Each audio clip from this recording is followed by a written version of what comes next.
Comment faire maintenant pour rendre ta prière et ma prière plus efficaces?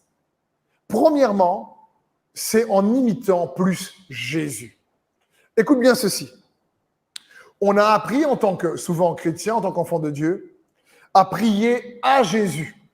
C'est bien. Mais il nous faut plutôt apprendre à prier comme Jésus. C'est mieux. Il ne suffit pas de prier à Jésus. Il faut que nous puissions apprendre à prier comme Jésus.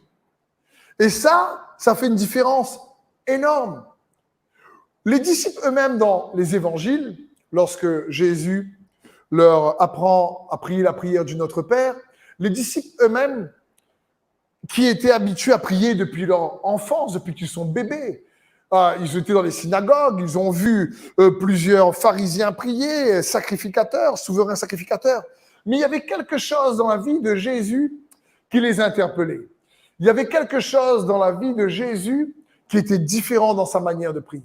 C'est pour ça qu'ils vont demander à Jésus à un moment donné, « Seigneur, apprends-nous à prier ». Il y avait une efficacité dans la vie de prière de Jésus qui les interpellait réellement.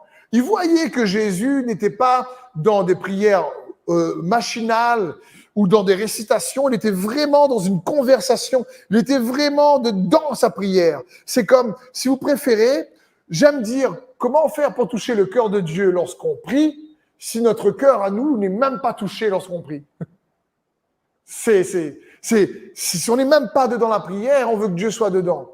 C'est pour ça que la Bible dit souvent prier avec supplication également. Parce que quand tu es dans la supplication, tu n'es pas en train de faire semblant. Tu n'es pas en train de faire une récitation ou une prière traditionnelle parce que tu as l'habitude de le faire. Il faut prier le soir avant de dormir, il faut prier avant de manger, il faut prier le matin pour se réveiller. Non, tu n'es pas là-dedans. Tu es dans cette conversation où tu te réveilles le matin. Jésus, merci pour le souffle de vie que tu me donnes. Jésus, cette journée, tu l'as préparée d'avance et je te bénis et je sais que tu as préparé des œuvres justes pour que je les pratique. Révèle-les-moi. Tu es dans une conversation où il est là et tu mets ton cœur dedans. Et les disciples avaient vu ça avec Jésus.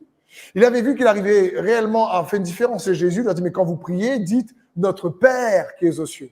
Donc, voyez pas Dieu comme un Dieu éloigné dans l'espace sur son trône. Voyez Dieu comme un Père qui est là, intime, qui vous aime, mais qui est aux cieux dans la réalité de l'esprit. Et il dit que ton nom soit glorifié. Donc, ta prière doit toujours te rappeler que oui, c'est un bon papa, mais son nom est au-dessus à part.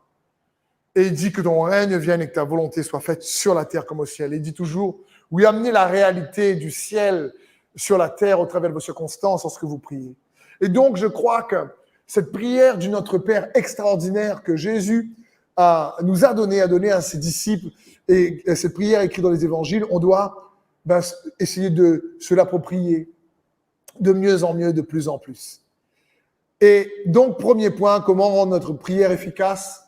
En essayant d'imiter Jésus plus, pas uniquement prier à Jésus ou à Dieu, mais apprendre à prier comme Jésus.